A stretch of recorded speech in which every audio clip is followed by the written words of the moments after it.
Ferguson, Missouri is bracing for a full weekend of protests and possible unrest. Some marches are already getting underway in the area, only hours after a new explosion of anger about police violence and racial tension.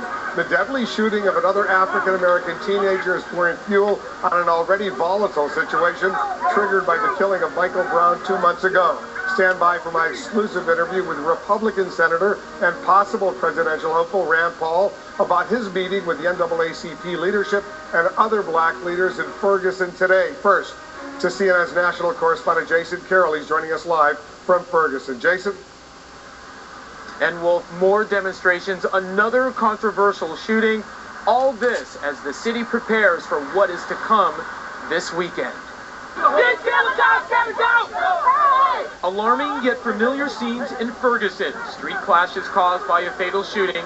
Another African-American teenager dead at the hands of a white police officer. Police used pepper spray on the crowd, and in turn, protesters smashed the windows of police cars.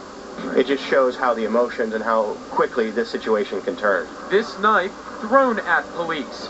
We've had dialogue and communication with them, and we've asked them to go home and disperse. Just as we were doing that, what I describe as a large knife came flying out of the crowd, actually hit an officer on the shoulder, fortunately not the blade edge, and it landed on the ground. A reaction to the second shooting of an African-American teenager by a white officer. 18-year-old Vonderrit Myers was shot and killed after what police call a physical altercation with an off-duty St. Louis police officer working a security job. Police say Myers shot 3 rounds, but family members dispute the claim that Myers was armed, saying he was only carrying a sandwich. You're supposed to teach your kids that they can depend and rely and trust on the police department, but you can't because they're steady gunning down our kids.